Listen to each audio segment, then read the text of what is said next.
O IGPM, índice que serve de base para os reajustes dos aluguéis, aumentou 4% este mês. No mês passado também teve alta, mas menor, 1,5%. No ano, o acumulado é de 14% e nos últimos 12 meses chega a 37%.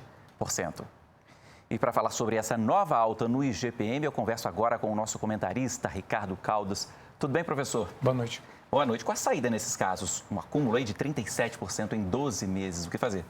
Então, é importante mencionar, Paulo, que o índice geral de preço ele foi escolhido para medir o reajuste dos aluguéis, mas ele mesmo não tem nenhuma relação com os aluguéis. Então, é importante deixar claro isso, né? Ele foi escolhido porque ele era divulgado no final do mês, era próximo dos contratos, então ele tinha uma série de facilidades.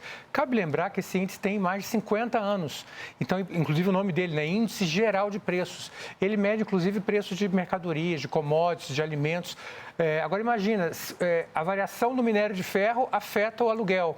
Quer dizer, não tem sentido. Então, nos últimos 12 meses, por exemplo, o IPCA, que é um índice praticamente oficial que mede a inflação brasileira, subiu 6%. Então, é importante mencionar para os inquilinos que eles não são obrigados a reajustar o aluguel nesse patamar e que eles podem sim negociar com os proprietários. Negociar é uma boa palavra, né? Mudando de assunto, professor, como a gente faz tradicionalmente aqui na sexta-feira, né? Uma análise da Bolsa e do dólar. Eu começo aqui pela Bolsa de Valores. Abriu a semana na casa dos 122 mil pontos, fechou hoje em 125 mil pontos. É uma alta aí que a gente não via em meses, né? Desde janeiro, na verdade, Paulo. Em janeiro, ela bateu o recorde histórico, chegando a 125.077 pontos. E agora chegou, como você mencionou muito bem, a 125.561 pontos. Então, é um recorde, é um número que não se via há cerca de 6 meses e demonstra, mais uma vez, o que a gente tem mencionado aqui, a confiança na economia e, inclusive, especificamente, só para citar um exemplo, das previsões para o PIB brasileiro, que tem subido. Já está se falando em 3,5% de crescimento do PIB para esse ano, talvez até um pouco mais, com sorte, né? Mas a previsão atualmente está em 3,5%, de acordo com os agentes econômicos. Para fechar, professor, a gente fala também do dólar, né?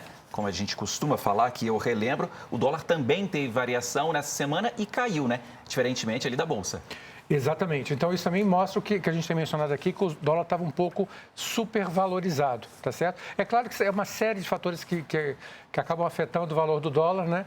Mas, digamos assim, há um otimismo da economia, tanto no Brasil quanto fora, né? No caso do Brasil, a questão da vacinação que está avançando, as economias que estão abrindo nos estados também, os índices que estão aparecendo melhores do que o esperado, a própria arrecadação que você mencionou há pouco tempo do governo federal, o que é um demonstrador da atividade econômica. Então, isso acabou animando os mercados e também com a expectativa de aumento da taxa de juros do real, acabou fazendo com que quem estava comprado em dólares colocasse a moeda à venda, forçando então uma baixa. Ok, professor, obrigado pelas informações. Segunda-feira a gente se vê. Bom fim de semana, né? Igualmente.